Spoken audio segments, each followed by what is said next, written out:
Hello, what's up guys? Good morning. Magandang araw po sa ating lahat.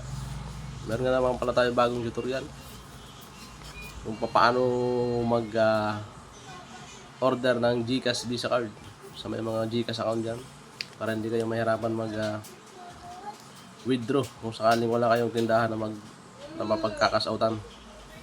Pag may available na ATM, pwede kayo makapag withdraw agad. At saka mura lang dito guys ang bayad sa cash out para makatipid na rin kayo. So ito na guys yung aking pangalawang GCash dumating na kahapon. So ngayon ko pa lang ito ililink. So buksan na natin guys.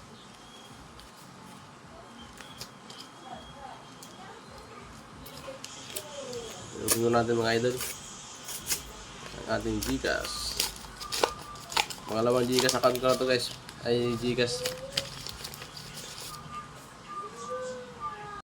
So ayun na mga idol, start na tayo sa pag-order ng ating GCash Visa Card. Punta na tayo sa ating GCash. So ayun na. Click natin yung card. So ayun, click order a card. Click send me a card. Bali 250 ang babayaran natin dyan mga idol. Click next. Ilagay natin ang ating complete name. Pilang pa natin ng sigurado yung delivery information natin. Ilagay natin ang ating GCash mobile number. Tapos lagay rin natin ang ating delivery address, province, municipality, barangay. Tapos automatic naman malalagay ang SIM code dyan. Tapos house number and street address. Ito sa akin mga idol, Purok 9, Urban 4, Barangay Alawihaw. Pwede na kayo maglagay dyan ng inyong house number. Tapos huwag kalimutan maglagay ng landmark, palatandaan, para madali mahanap ang ating tirahan ng magde-deliver ng GCash Visa Card. So huwag natin kailangan din i-double check bago i-next kung sakto ba yung ating nailagay na GCash card order form, para walang hassle mga idol, para mabilis ma-deliver. Ito na sa akin, nilagay ko dyan unahan lang ng 7 days Adventist Church. So yun mga idol, click next. GCash card 185 plus delivery fee 65, bali 250. Click check, click confirm.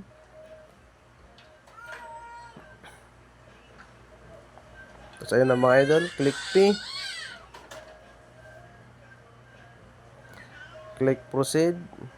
So ayun na, order successful. Maghihintay tayo ng 4 to 6 days, 6 to 8, tapos 8 to 10 days.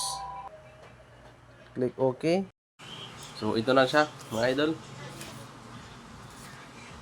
Ano pangalan ko nakalagay dyan. Pangalawang ano ko lang pala to, GCash Visa Card, GCash account. Sa akin GCash account, dalawa yung GCash account ko, kaya umorder ako ng isang GCash Visa Card. Ito pangalawa, wala pang perma. So tara, ililink na natin. Samahan nyo mga idol. Click natin yung GCash.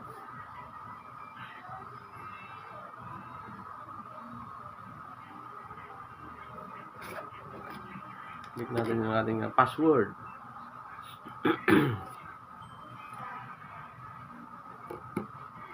So yun guys,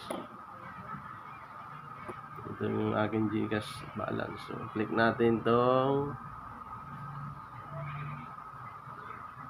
GCash, itong card,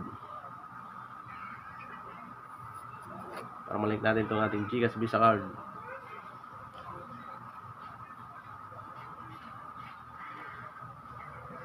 Ay hindi,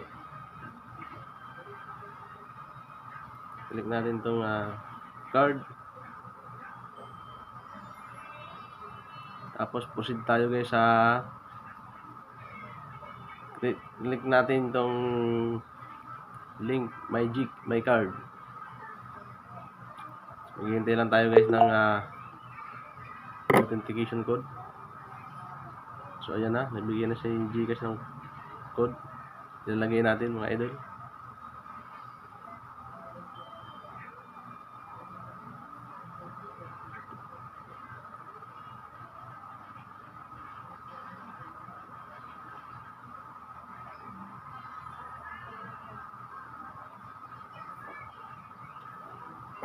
Para magamit na natin. Tapos ilagay natin tong 4-digit card na last number. Yung sa dulo. 5 6 5 8 5 6 5 8 dapat sigurado. Tapos virtual card number. Lagyan natin itong virtual card number. Andali lang itong mga idol.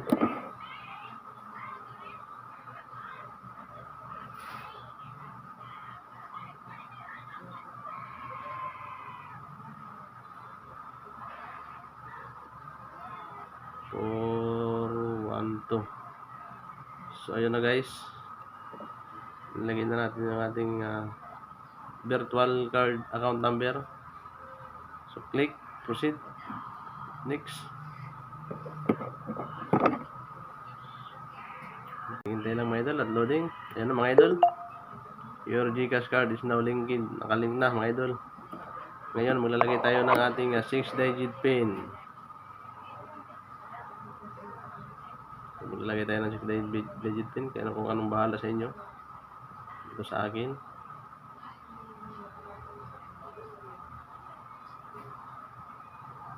Siguraduhin natin na sigurado yung ating nilagay na.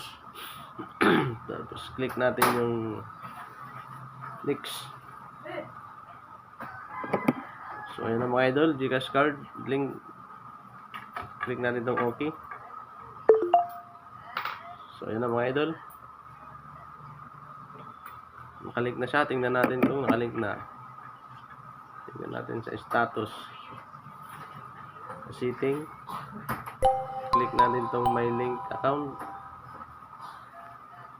Tingnan natin kung naka-active na siya.